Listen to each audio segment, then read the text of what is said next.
الحمد للہ رب العالمین والصلاة والسلام علی سید الانبیاء والمرسلین وعلی آلہ وصحبہ اجمعین۔ میرے قابل احترام دوستو، حضرت حاتم اصم رحمۃ اللہ تعالیٰ علیہ کا ذکر خیر ہو رہا ہے۔ چند باتیں آپ ان کے بارے میں سن چکے ہیں، یاد تو آ ہی جاتا ہوگا۔ جو ایک عورت کو شرمندگی سے بچانے کے لیے بہرے بنے رہے عمر بھر، جب تک کہ وہ عورت دنیا سے رخصت نہ ہو گئی، حتیٰ کہ ان کا نام ہی حاتم بہرا پڑ گیا، اور جنید بغدادی ان کو صدیقین میں کہتے ہیں۔ تو ان کی کافی باتیں میں آپ کو سنا چکا ہوں۔ یہ بزرگ ہوتے ہوئے بھی نا، اور ان کے منہ سے ہر وقت پھول جھڑتے تھے، یعنی ہر وقت بات جو نکلتی تھی وہ کام کی بات نکلتی تھی۔ اس کے باوجود یہ لوگوں سے بھی فیض یاب ہوتے رہتے تھے، فیض یاب، لیکن لوگوں کی اچھی بات کو بھی فوراً قبول کرتے اور اس کو اپنے دامن دل میں جگہ دیتے تھے۔ ان کو جہاد کا بھی شوق تھا، اور وہ مسلمان نہیں ہے جس کو جہاد کا شوق نہ ہو۔ رسول اللہ صلی اللہ علیہ وسلم فرمایا کہ جس نے نہ کبھی زندگی میں جہاد کیا اور نہ اس کے دل میں کبھی جہاد کا شوق ہی پیدا ہوا، وہ منافق ہے۔ اس وجہ سے کم از کم دل میں یہ تمنا ضرور ہونی چاہیے کہ اللہ کوئی موقع دے تو میں بھی خدا کی راہ میں جہاد کروں۔ اور جب تک وہ موقع نہ ملے اپنے نفس سے جہاد کریں، اور نفس کا جہاد بھی بہت بڑا جہاد ہے۔ یہ نفس بھی کافر ہے، بندے کا نفس بھی کافر ہے، یہ اس کو ہمیشہ برائی کی ترغیب دیتا ہے۔ ان النفس لامارۃ بالسوء، بے شک نفس برائی کا حکم دیتا ہے، الا ما رحم ربی، ہاں اللہ تعالیٰ رحم فرمائے اور کسی کا نفس مر جائے یا کسی ایک آدھ کا مسلمان ہو جائے تو علیحدہ بات ہے، ورنہ یہ نفس جو ہے یہ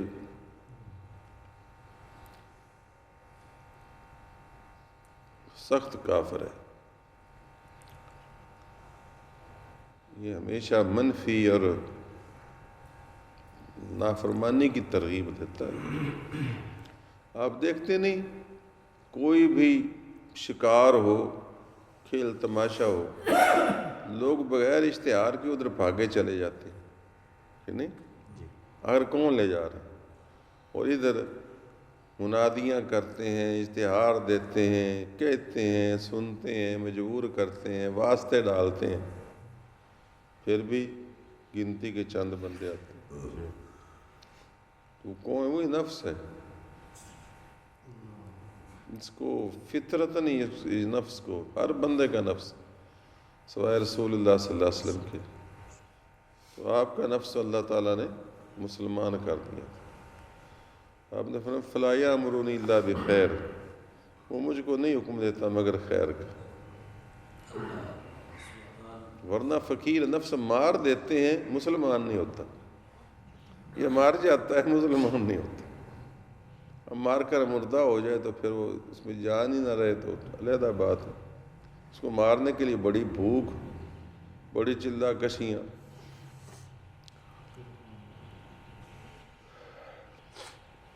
تو جہاد کی آرزو اور تمنا، پہلے بھی آپ نے ایک دو بزرگوں کے متعلق سنا نا کہ وہ جہاد میں باقاعدہ حصہ لیتے تھے، اور اس زمانے میں جب یہ بزرگ پیدا ہوئے تب تابعین کا زمانہ، اس زمانے میں باقاعدہ اسلامی فوجیں تنخواہ دار زیادہ مستقل نہیں ہوتی تھیں، بلکہ جب بھی مسلمانوں پر کوئی افتاد پڑتی، کسی علاقے کے مسلمانوں پر بھی، تو سب مسلمانوں پر امیر المومنین کی طرف سے جہاد کا اعلان ہوتا اور وہ جہاد فرض ہو جاتا تھا نماز کی طرح، اور ان پر لازم تھا کہ وہ اپنے آپ کو نماز کی طرح جہاد کے لیے پیش کریں۔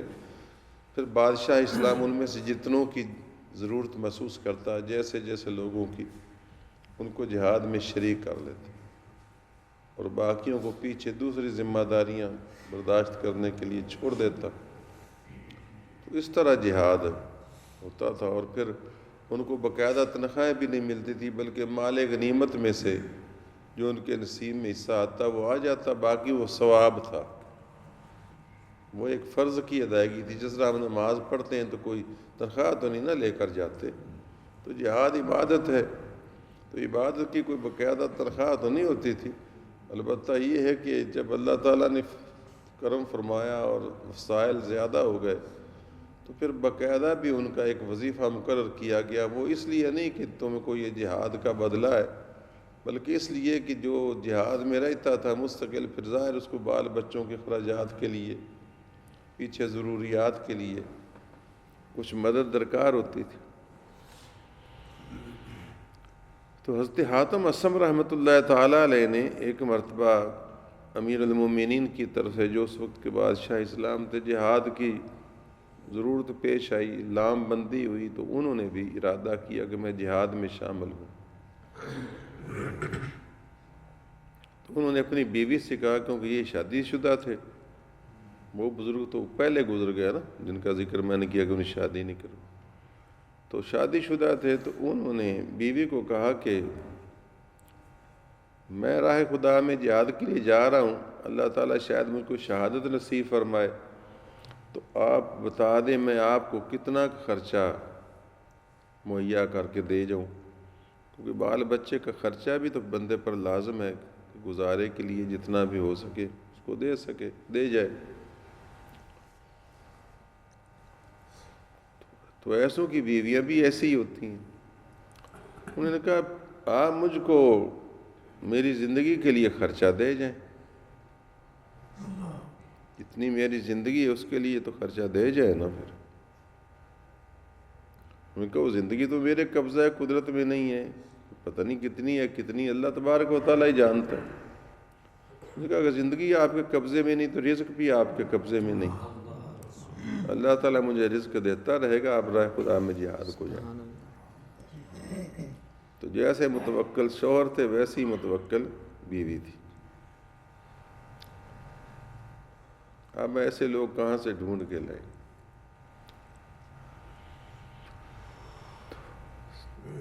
سچ تو یہ ہے کہ آپ کے چلتے پھرتے باتوں سے نا پھول جھڑتے ہیں، موتی بکھرتے ہیں۔ ان کی وہ ایک ایک بات یاد رکھنی بڑی مشکل ہوتی ہے، نظر سے گزری، کوئی یاد آئی، کوئی نہ یاد آئی، بھول گئی۔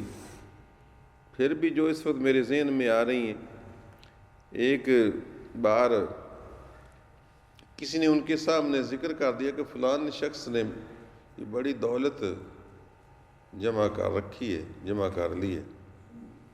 ہم نے ایک دوسرے کے بارے میں کہیں کہ ماشاءاللہ بھئی ڈاکٹر صاحب نے یا فلاں شیخ صاحب نے یا فلاں حاجی صاحب نے ماشاءاللہ کافی کاروبار وسیع کیا ہے، وہ کافی پیسہ انہوں نے جمع کر لیا ہوا ہے، یا فلانا کام بھی وہ اب کر سکتے ہیں، اب وہ شادی حال بنا سکتے ہیں، وہ فلاں کر سکتے ہیں، وہ گاڑی خرید سکتے ہیں۔ ہوتی ہے نا بات کسی طریقے سے کہ فلاں شخص نے کافی دولت جمع کر لی ہے، یعنی ضروری نہیں کہ انہوں نے گلہ کے لیے کہا، ہو سکتا ہے مثبت معنی میں کسی کے بارے میں انفارمیشن دی ہو کہ فلاں نے ماشاءاللہ کافی دولت جمع کر لی ہے۔ تو آپ نے فرمایا کہ وہ زندگی بھی ذخیرہ کی ہے،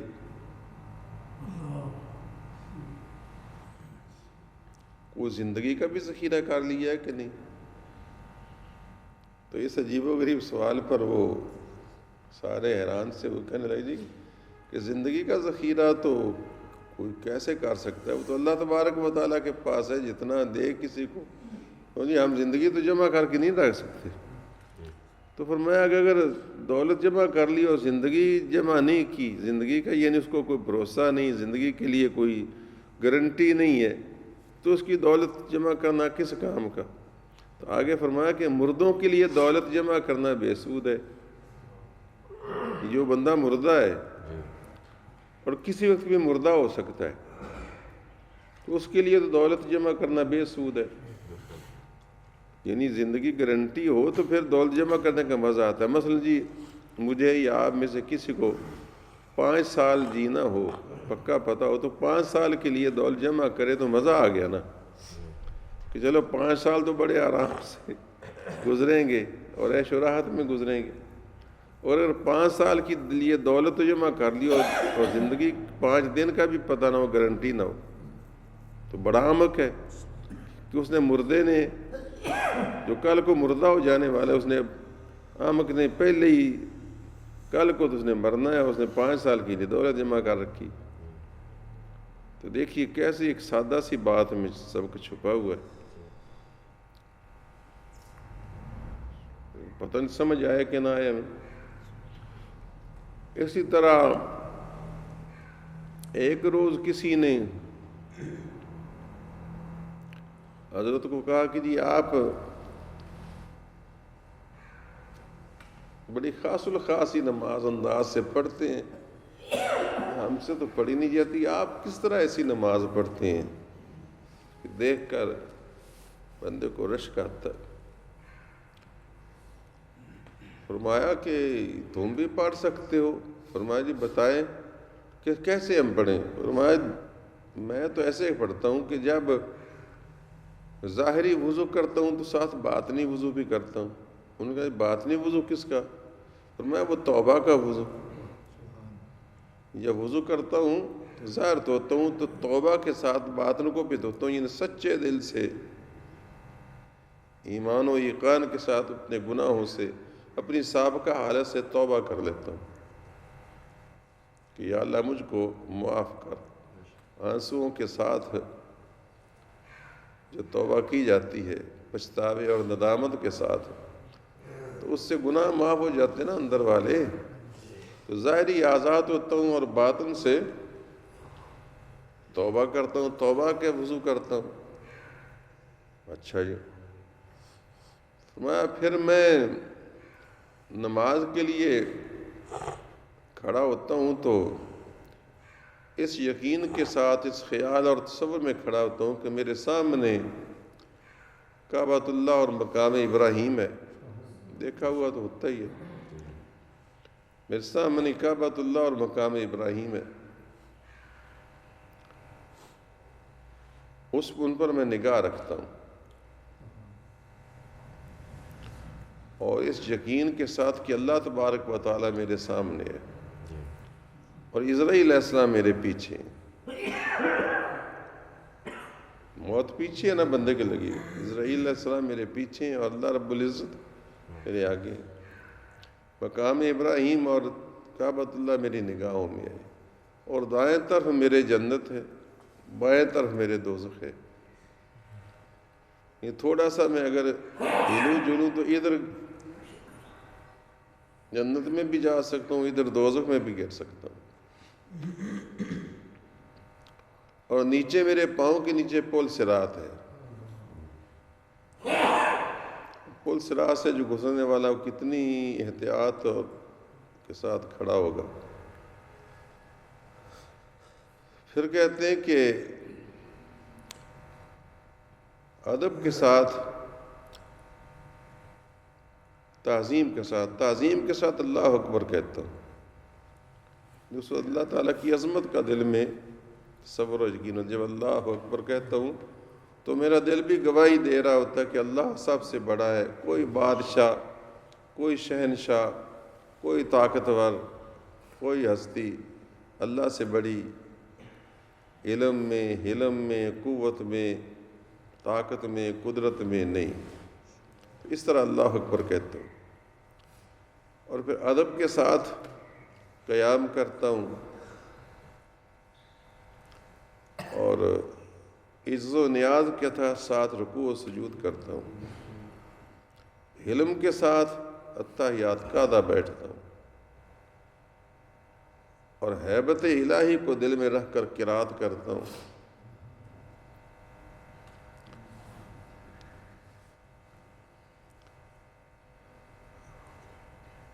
اور شکر کے ساتھ سلام پھیرتا ہوں، اس طرح کر کے آپ نے چیزوں کو گنوایا۔ تو جس کی ہر نماز کی ایک ایک جزو میں، ایک ایک رکن میں اس کی دل و دماغ کی یہ کیفیت ہو، یعنی وہ سراپا عز و نیاز، تعظیم، ادب کو لے کر کھڑا ہو، ظاہر ہے پھر وہ اللہ تعالیٰ کی طرف ہی منہمک ہوتا ہے، اس کی طرف ہی اس کی سب توجہ ہوتی ہے دل و دماغ کی، اور ہیبت الہی اس کے دل و دماغ پر طاری ہوتی ہے، ادب اور تہذیب کے ساتھ قیام کرتا ہے، عز و نیاز کے ساتھ سجدے کرتا ہے۔ ویسی نماز یقیناً اللہ تعالیٰ کی بارگاہ میں بہت اونچا مرتبہ رکھتی ہے، اللہ تعالیٰ نصیب فرمائے۔ کئی مرتبہ چھوٹی چھوٹی بات ہوتی تو اس کے وہ اپنی طرف سے عجیب معنی دے دیتے تھے۔ ایک مرتبہ بادشاہ وقت ان کو ملنے کے لیے آیا تو اس نے السلام علیکم ورحمۃ اللہ وبرکاتہ کہا،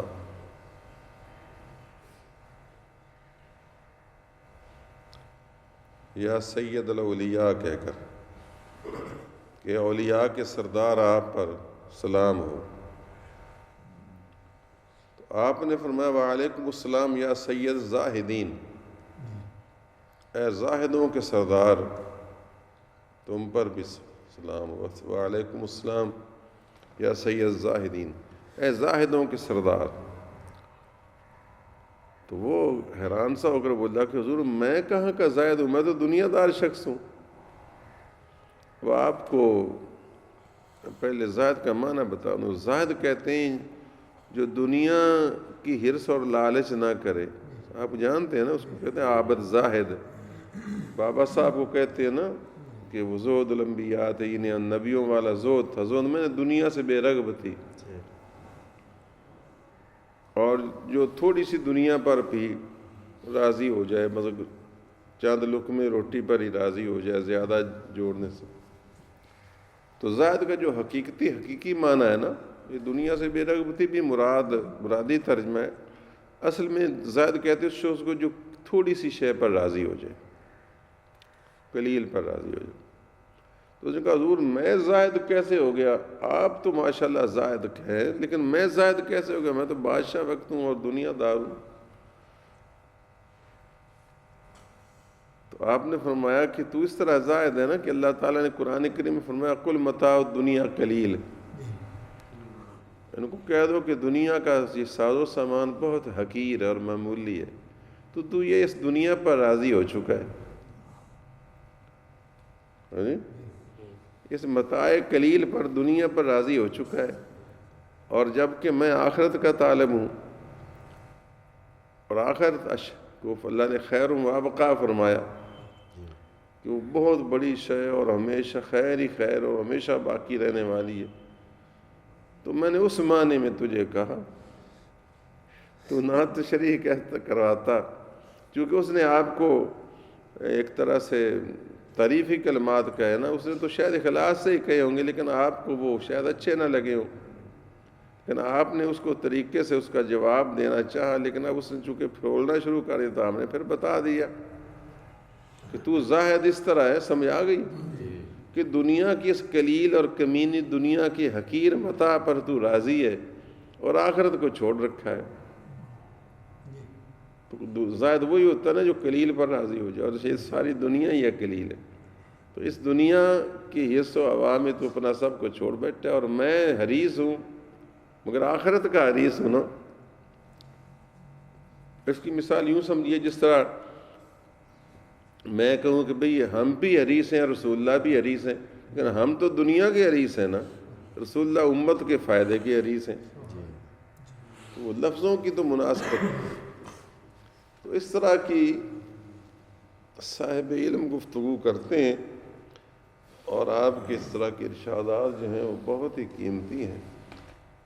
انشاءاللہ تبارک و تعالی چند آپ تک پہنچ گئے، انشاءاللہ پھر بھی پہنچتے ہی رہیں گے۔ اللہ صلی اللہ علیہ وسلم بارک اللہ سیدنا